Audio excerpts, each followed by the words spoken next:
Hello and welcome to our Midweek Conversation at First Baptist Sweetwater, where we strive to be the first responders of God's love. My name's Jerry Hendricks. I'm here with my good friend T. Hamilton, and we're ready to talk about this week. Talk about a little bit of everything. Well, yes, because normally Teek and I have the opportunity to get together and sip a little coffee, talk about what's going on. Because I don't know if everyone knew this, but I'm not here during the week. It's very quiet and very depressing. I'm glad. Thank you for the depressing thought. You're welcome. But the very quiet part, I resent that. I'm not saying it's just you. So I do miss not knowing just the normal things that everyone else is aware of, and of course even the more personal things of some of our folks that's going on. I miss not knowing that. But well, do you want to know my personal thing? Sure. Today I wrote a letter to my teachers about Pentecost Sunday. It's coming. Well, that was one of the things I was hoping to talk with you about. Not really? Not in here. Oh, well, I did. But I did know. I wanted to touch base with you. This is where communication comes in, so that we make sure that that I know what all we're doing, what all you're saying, and setting our church up for, so that I can come right in and come alongside that. Well, that's what it was. I got to send out a special letter and special curriculum lesson because Lifeway doesn't celebrate high holy holidays, like Easter or Pentecost. So, well, that's not the only issue right now. Anyways, but we do, and so birthday cake, bubbles, all the good stuff. Yeah. Well, great. Well, before we get there, well, we've had some really good text to cover with Jesus talking to his disciples yesterday. Gave a bit of an introduction, and I regretted that I didn't use this. In reference to the Trinity, I didn't talk much about that particular word, that thought. It's there, obviously. I did have one reference to it, and I think I actually said that in the opening, but it was a really good passage kind of leading up to the Pentecost. And I think that's one of the things that I've appreciated more each year or each season that we come into, when I keep saying that we're learning this as we go, and obviously we do have a body of work with this rhythm.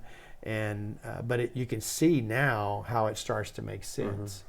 And so one of the things I was want to talk about, I talked a little bit about this yesterday, but just how people who are serious about their faith, who want to grow in their relationship with Christ, how they become growing disciples. And if we've been guilty in our ministry upbringing of depending upon a resource for that. And one of the things that I wanted us to say today from the outset is your best resource, obviously, is the Bible. But using the lectionary calendar and rhythm is a system that is good for a lifetime. Unlike anything that you're going to have if you have a one-on-one discipleship relationship, an accountability relationship, the lectionary will lead you through the seasons and the activities that you're already going to be talking about. The high seasons, which are going to be Advent and Easter. We would include Lent in there. Not everyone's going to include that, but it brings you along, particularly through the gospel readings, and then the theme in those gospel readings are reinforced through the other readings. So, and it's not hard to find the theme in the other readings. When you read those straight across, it makes perfect sense of why they're put together. Yes. Even if we had Valley of the Dry Bones one time, and it was what it was paired with. I thought at first it was weird, but when you read them all together, like, oh no, it's movement of the Spirit. I get it. It works out perfectly. Well, it starts to make sense, and then again, you have a rhythm. And that this in particular is a 3-year rhythm. Now, some of those are going to be the same, but not many out of 52 weeks. Then you will see, just like what we've said, we grow each year that we go through this rhythm and cycle one more time. I believe that if you pour yourself into it, this becomes a way for you to find that as well. So in the email newsletter this week, I plan on putting the link to lectionary in there. Okay. So it will take you straight to what we're talking about. And then I'd encourage you to investigate because on the right-hand side, there's that column that I talked about where it has prayers. Right. And they have artwork also. Right. And then there's also a tab now for daily readings. Mm-hmm. So those expand. Now, I want to bring the loop back. In the readings that we post, the suggested devotional readings mm-hmm. That we put on social media, Facebook, Instagram, Yep.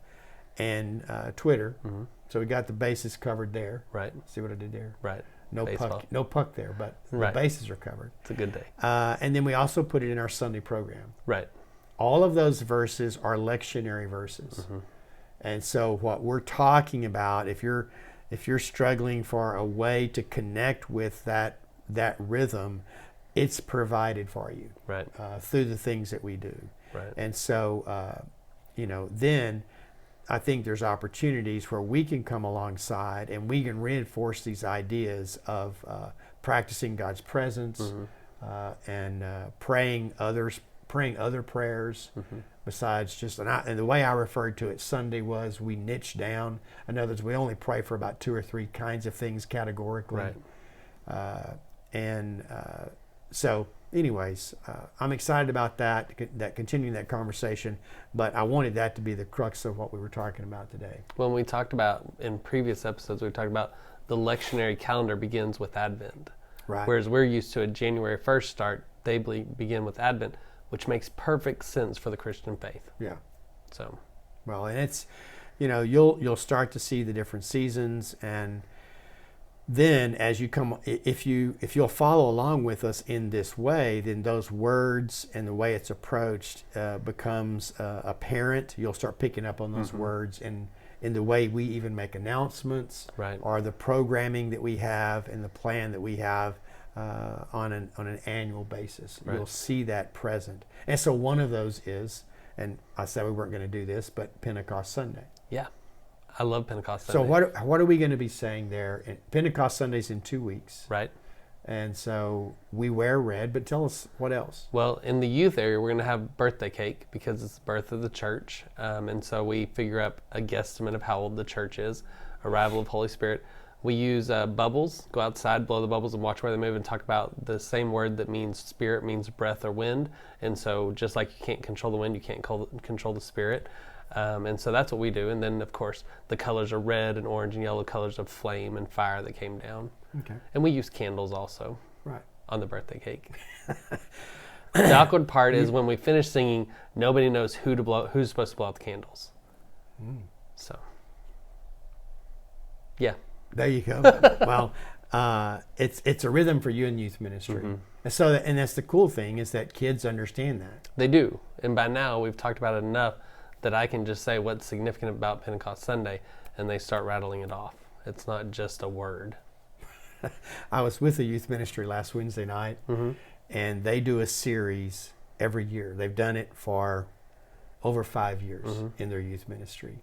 And one of their leaders was telling me that every year someone will say, "Why are we doing this again?" And it's called as a specific theme word. Mm-hmm. And they go, and the leader responded to the youth by saying, "Well, are you doing them yet?" You haven't got it yet. And it was habits. It was just, as far as spiritual discipline. Right. They did a series every year called On Habits. That's each good. Word, it's an acronym for them. But anyways, but I think that's the helpfulness to this mm-hmm. is that we understand it. And then obviously those that have been through it a while.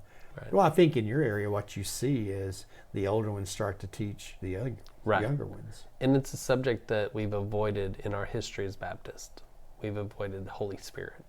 Yep. And we've been kind of scared of that. And I think it's good to come at that and talk about Holy Spirit and the movement, and that's important in our faith life. You can't just hide. You can't hide from a third of the Trinity. Right, exactly. You shouldn't, at least. Well, and you brought up another word for spirit in... breath, wind. Breath and wind. That, and being a Greek GA, right. The word for that is pneuma. Pneuma, which is what? Wind? Breath, wind, spirit. Breath, wind, spirit. Okay. So Sunday, the word for spirit was I didn't hear. Ruach? Paraclete. Paraclete. Oh, yeah, I did hear that. And so I don't think comes alongside. Yes. And so anyways, it's interesting. You get back into the words and that whole deal with Paraclete. I never really understood until preparing this year that word, and it was the last commentary that I picked up that brought all this up. Which one was it? What the word? No, the commentary. Barclay. Oh, okay. And normally I will cover him.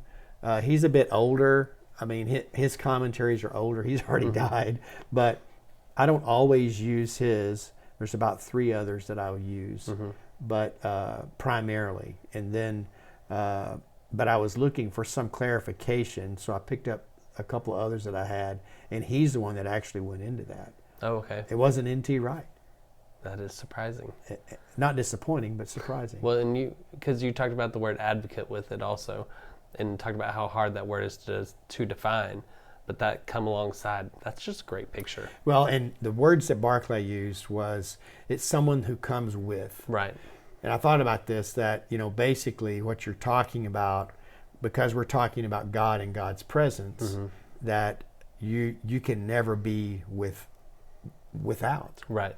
That always there with you. It's always with. Yeah. And so, anyways, but again, just like, well, I won't say this for all the texts, but these last 2 texts, you can gone a lot of different ways in developing them in terms of the lessons there and the theology there. But definitely a very good conversation that Jesus had with his disciples. Yeah. So fast forward a little bit this week, deeper into his sort of his final announcement, about his pending death. So, and then Pentecost. And I'm ready for it. And Teek is ready. Yeah. Well, Teek is also ready for a few other things, and he'll be headed to a Ranger game today. Yep. And so you and Stacy, right? Yep. Going to watch the Rangers play and hopefully cheer on the Stars while we watch them on our phone while we're watching the game live.